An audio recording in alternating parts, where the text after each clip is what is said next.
Welcome to Summary of the Week, your quick guide to the top headlines. Today is Saturday, October 11th. Here's a recap of some of the major events this week. Russian drones struck a railway station in Shostka in Ukraine's Sumy region Saturday, killing at least one person and injuring dozens. Russia struck two trains in rapid succession, with the second drone targeting rescuers during evacuation efforts, a tactic officials call a double tap. Power outages also hit the city of Shostka, which was home to more than 70,000 residents before the war. Ukrainian leaders condemned the attack as another deliberate strike on civilians. Following Georgia's disputed municipal elections on Saturday, prosecutors charged 5 opposition figures, including opera singer Pata Porchaladze, with attempting to overthrow the government. In Tbilisi, tens of thousands marched on Election Day against perceived repressive government measures and growing fears that Georgia is drifting into Moscow's orbit. Some demonstrators clashed with riot police near the presidential palace. The European Union condemned the crackdown, calling it a setback for Georgia's democratic aspirations. Greek media reported Saturday that Greece is set to transfer dozens of heavy cannons and thousands of air-to-ground rockets to Ukraine through an arms sale to the Czech Republic. The deal includes 60 M110A2 self-propelled howitzers, 150,000 shells, and thousands of Zuni rockets. The weapons, valued at over €106 million, were downgraded by Greece's military and are being sold as is without refurbishment. The transfer is pending approval from Greece's National Security Council.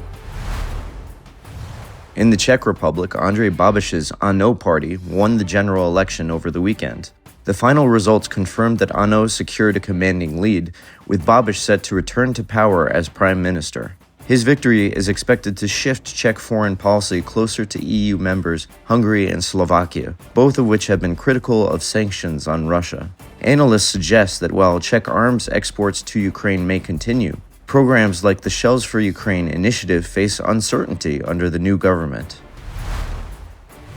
Early Sunday, Russia launched intense strikes across Ukraine, killing 5 civilians and damaging key energy infrastructure, leaving tens of thousands without power. Among the dead in Lviv was 15-year-old Anastasia Khrytsev, who died alongside her mother, Yuliana Konstantinova, and her maternal grandparents, when a missile struck their home while they slept. Ukraine's Air Force reported that Russia sent 53 ballistic missiles and 496 drones at 9 Ukrainian regions. For Lviv, it was the heaviest attack since the start of Russia's full-scale invasion in 2022. Ukrainian officials called for increased Western support as Russia intensifies assaults ahead of winter. President Zelensky urged faster delivery of air defense systems to counter what he describes as aerial terror. Early Monday, Ukrainian drones struck Russia's Sverdlov explosives plant in Derzhinsk, about 900 kilometers from the border. The attack sparked multiple explosions and a fire, with residents reporting between 25 and 30 blasts within an hour. One person was injured and debris caused fires in nearby areas, which have since been extinguished. The facility, a key part of Russia's military-industrial complex, has been targeted multiple times during the war. On the same day, Russian forces attacked a maternity hospital in the Sumy region. Officials say 120 staff, 35 patients, and 11 children were inside, but all reached shelter safely. No casualties were reported. The governor called it a cynical strike on a place where new life begins. On Monday night, Ukrainian drones struck the Feodosia oil terminal, Crimea's largest, igniting a massive fire that burned for days. Visible from space, it caused widespread fuel shortages and long lines. Authorities in the Russian-occupied Crimea evacuated 70,000 residents, while Russian media largely downplayed the damage. Polish Prime Minister Donald Tusk said Tuesday that extraditing a Ukrainian suspect accused of sabotaging the Nord Stream pipeline is not in Poland's interest.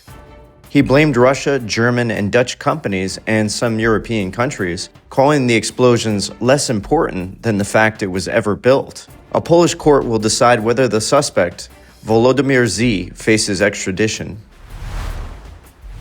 According to a report published Wednesday by Le Monde, following the overnight September 10th Russian drone incursion into Poland, Polish social media was flooded with posts falsely blaming Ukraine and criticizing NATO. Cybersecurity experts tracked over 200,000 messages in hours, many from Russian and Belarusian accounts, aimed at fueling anti-Ukrainian sentiment in Poland. The campaign also spread to France, Germany, and Romania.